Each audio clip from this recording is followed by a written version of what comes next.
Everyone is excited about the new decade, and I think we can all agree that 2010 to 2019 was an overload. Were we having a flood?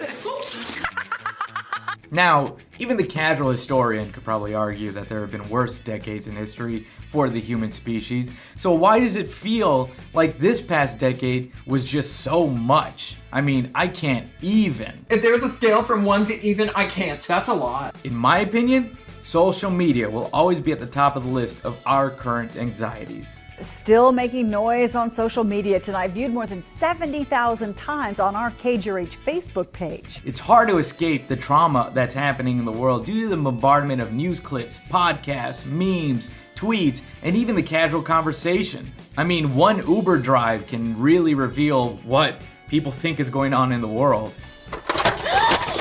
Whoa! You're on camera, lady. But no problem is only born from one factor of trouble. I have theorized my own theory of one bundle of sticks that may have helped start the current bonfire.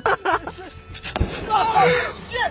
2010 through 2019 became the decade of the dangerous clown. And I'm not talking about Mexican Joker. It's me, Mexican Joker! Oh no, everyone boo Mexican Joker, kids! Boo! Oh! A true philosopher of our time, Ice Cube, credited the current political mess to what he coined as the country going through an orgy of sarcasm. America is caught up in an orgy of sarcasm where everybody wants to make the most sarcastic little remark about something serious. We're giving more attention to reality stars over real stars, teachers, doctors, lawyers. You're giving the clown the stage, the mic, and now everybody wants to be a clown. So, what are you doing here anyway? I want to be a clown. You want to be a clown? That's the funniest thing I ever heard. Clowning is only for people that are serious about being a clown. The game of the clown is best executed when the ego outweighs the ability and leads to an eventual fail. Laughs to be had, only the clown gets hurt, and scene. All you have to do is watch one Three Stooges short to understand.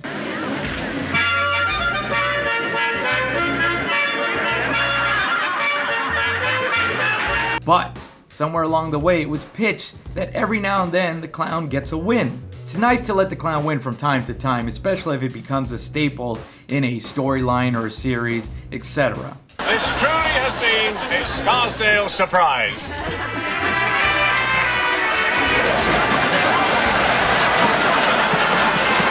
Then someone pitched, what if only the clown wins? You see this formula now more than ever. Now, I'm not going to break down how this plays out in the cinema and television. Why? Because cinema and TV are fake.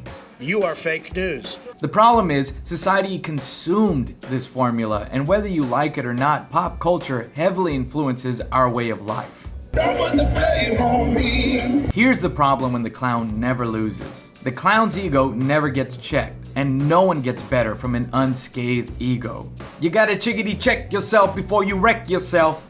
You must be humbled by your ability in order to fix the problem that you didn't see. But we have consumed this idea of the winning clown. Winning?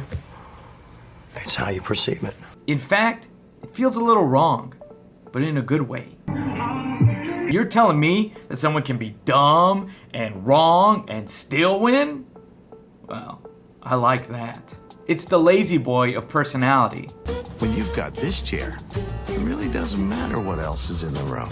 Except my flaws, because I sure as hell ain't. Now, a good amount of us continuously get checked by reality, and it keeps us humble.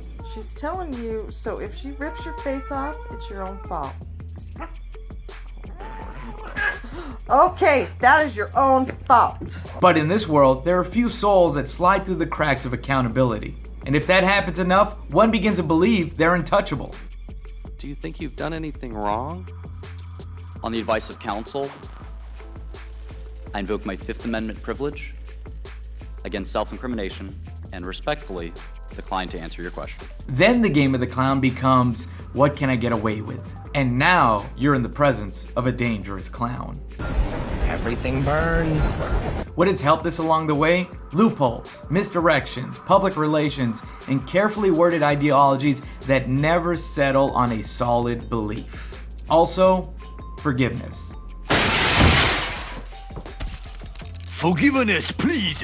When forgiveness is given, it's the belief that the one receiving forgiveness will change. Tears filled his eyes as Swaggart took the pulpit in Baton Rouge, Louisiana this morning to beg forgiveness.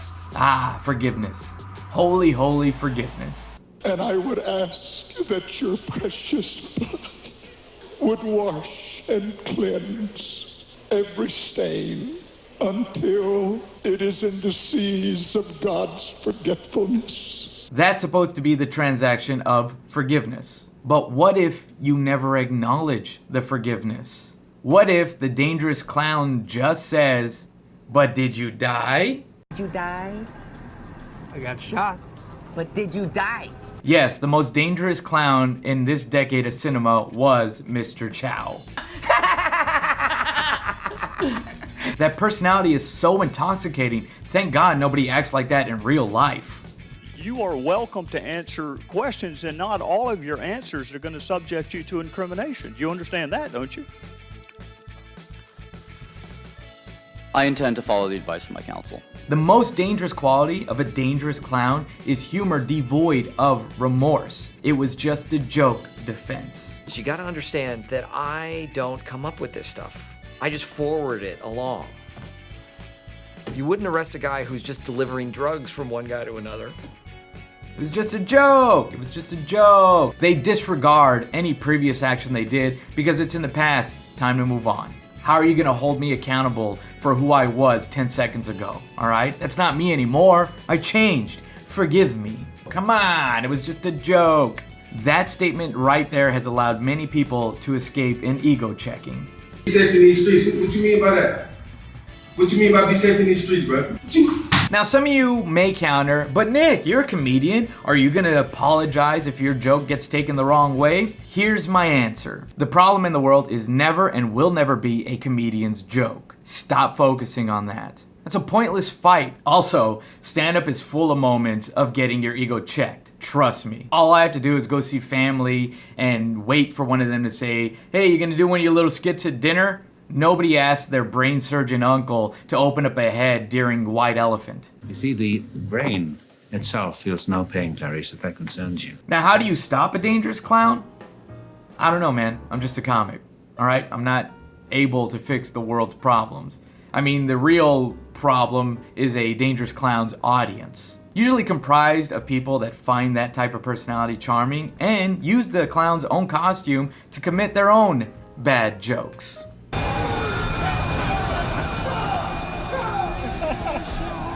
So tell me what you think. I told you what I think. You debate it now. If you're watching this on a toilet, think about it and then let me know in a comment below or something.